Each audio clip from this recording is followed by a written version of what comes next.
All right, everybody, big news in the car world today. The 911 GT2 RS has now reset the Nurburgring lap record at 6 minutes, 47 seconds and 3/10. And that is faster than the Huracan lap, the Performante, that was even questioned by some internet people. But it's also 10 seconds faster than the 918 lap, which is significant. Because if you think about it, this car has none of the electronic wheel aids or anything like that that the 918 hypercar had. So that's pretty impressive. Now, granted, we do have 3 years, 2, 3 years, 4 years, whatever it is, of additional technology, but you pretty much have a turbo car with a transmission and seats. And that's what's really special about this. It's not an electric car. It's just as pure of a Porsche as they make. And that's cool. And it's obviously going to further explode the values of the 911 GT2 RS and prevent them from ever being driven on the street because they're going to be worth too much, which sucks. But it begged the question. It's like, all right, cool. We've got our project car challenge happening. Now, what's it going to take or what can we expect? These are stock cars that they're running on the Nurburgring. And stock cars, factory tire, pump gas, all the stuff that a production car needs. We've got modified cars. And then you start running the numbers and you're like, shit, I wonder what we can do. And we're going to find out because we're going to be sending one of the fastest tuner car in the US and the fastest YouTuber car in the US to go run laps at the Nurburgring. So what is a realistic expectation? I mean, I would be happy with a 650. Now, you look at the specs on the GT2. It's 3,200 pounds. This is 2,700 pounds. It's got aero. This has got aero. It's got big brakes. This has big brakes. Now, it's just, even if you look at the horsepower, it's got 700 crank horsepower, and I think it's like 553 foot-pounds of torque. This, even on pump gas, on low boost, makes more power than that. And because I measure at the wheel. So now you start thinking, it's like, all right, it's a lighter car. It's got good aero. It's got more horsepower. Like, why wouldn't this slap faster than that? And I guess, obviously, the GT2 does have the benefit of having a warranty and being a production car and having creature comforts that this doesn't have. But and the Performantes and the GT2s and the Scuderias, they really strip these cars down to be like Alcantara-lined race cars. So it's not as user-friendly as you would expect. But then also, what happens if I go buy a GT2 RS, crank up the boost? Like, where do we stop here? And that's what's really cool about this. And it's really exciting to have this sort of scenario. And I'm just amazed at, and now when you put it in terms of like, hey, Rob, what do you think your car would do against the 918 at the Nürburgring? I would start saying like, you know what? I don't know, a 918, it's got the electric motors, it's got this and that. But now that the GT2 has dropped this time in a sort of raw sports car setup, it's now opening up, well, what are we going to do? And I'm excited about that. It's a big step in the automotive world. Where do we stop, too? I mean, we're not even into the 7, 8, 900 horsepower cars. And to be fair, a GT2's got a smaller wheelbase. It is a fast, super cool turbo car, but it's not all-wheel drive. It's a rear-wheel drive, decent amount of horsepower race car, and it's very cool to see it do that. Now, we'll find out in a couple of months. We're going to be having our competition to see who puts down the fastest lap, but I'm still sort of optimistic.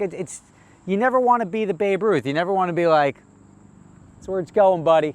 But I am like extremely curious as to what, I mean, I have to win first, but what a car like this, or a car that can beat this, can do around the Nürburgring when it's sort of no holds barred. It doesn't have to be a car with a radio. It doesn't have to be a car with a full interior. It's got to be a car that is designed for one purpose, and that's to be faster than the other cars. And if we're going to be, I'm just trying to think if there's any shortcomings. If they can lap all the tracks that we're lapping and beat a car, it's got to have the aero. It's got to have this. It's got to have that. Now, the GT2 does have a top speed of 211 miles an hour. I'm sure it probably hit that or came close to hitting that on the Nürburgring. All of these cars, this car may not top out at 211 with the aero set up like this, and it doesn't have active aero. So that may be a limiting factor. It may lose a couple of seconds. But with the more horsepower, the better acceleration out of the turns, obviously we're factoring in an equivalent driver. I'm never going to do a sub 7-minute lap on the Nurburgring. I assure you of that. I don't drive to that extent, but that doesn't mean the cars aren't capable of it. And we're going to find out just what these cars are capable of, and it's going to be exciting. It's congratulations to Porsche. That's very cool. They are now king of the ring officially again. And it was with a car that you wouldn't really expect. It wasn't with a hypercar. It was with effectively a Porsche turbo that is sort of just a little bit lightened. I mean, you could do the same thing. Imagine taking out the all-wheel drive 911 Turbo S and throwing a couple of modifications on it, Sharkworks, roof, Tech Art, whatever, whoever's modifying Gambala, you put a couple of mods in it, you're now thinking you have a street car with a warranty effectively that can do a 6.5 minute, 6:40, whatever it is around the Nürburgring, is sort of mind-boggling when you look back at the Nürburgring list of cars and see which race cars put these times down. Now you're talking about street cars, street tires, putting down lap times, and I mean, we're approaching, not approaching, but we're getting towards where I see this ending in the mid 6-minute mark, and where does it stop? And that's cool. So there's your news. The GT2 RS can lap the Nürburgring well under 7 minutes. They did it with multiple cars, so it's not just one car setup. Even their first lap, they beat the Huracan, and I think it was 6:50 on their first lap, first attempt. So that's amazing. Hats off to you guys. Golf clap. Golf clap's a little slower, but very cool. And again, I'm excited. Like, if you run the numbers on paper, and this is the old internet, this is what we do, this car should outperform that car. This car's got less weight by 500 pounds. And even say we add some stuff to the car prior to that. Maybe it's 400 pounds. It's still much lighter. We're still running more horsepower, less weight, similar aero, maybe a little less top speed. You get into the power under the curve and who's making more horsepower where. That's a twin turbo versus a single turbo, but this is a V8 versus a 3.8 V6. Just a lot to think about and a lot to compare, but I'm excited. I'm excited to see what... I don't even expect to win my own challenge. Like, I'm a realistic guy, and I know the guy with the most money wins, and especially with a more current platform, it's going to be harder for me with a 20-year-old car to come out and try to beat up these guys who've got a lot of money and a lot of desire to win with newer cars and more horsepower, bigger displacement, or whatever it is. So, exciting times. Congratulations, Porsche. Keep an eye on the channel if you want to see what happens with the shootout. I and Matt Farah, David Patterson, Brooks from Drag Times, who's also getting his Ford GT pretty soon. He's got a 720S, which is, again, another amazing car. We're all going to be competing. Rob Dahm, effectively, if he doesn't break his 3-rotor backup car by then. And then Tommy Effia, whose Skyline was supposed to come to Vegas, but it was just an accident. So we'll see if that can get fixed and repaired in time to be track-worthy with us. But we all get to dry run this and throw the keys over to Justin Bell. We're like, hey, Justin. That was Justin's hand catching that, not mine. Justin Bell will drive these cars, and we'll see what these cars can do when fully 10/10th,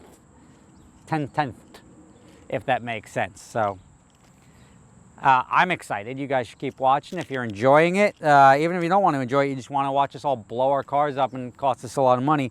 At least we get the dry run in October. This car will be out at SEMA, not technically in the show, unless somebody wants it in the show, let me know. Otherwise, it'll be parked in Vegas, and my car, Matt's car, David's car, the aforementioned group of people will all have our cars out there because we're going to be out filming the October shootout before SEMA, and then we'll be out there for SEMA a couple of days later. Thank you for watching. Subscribe to the channel if you haven't. I will catch you next time.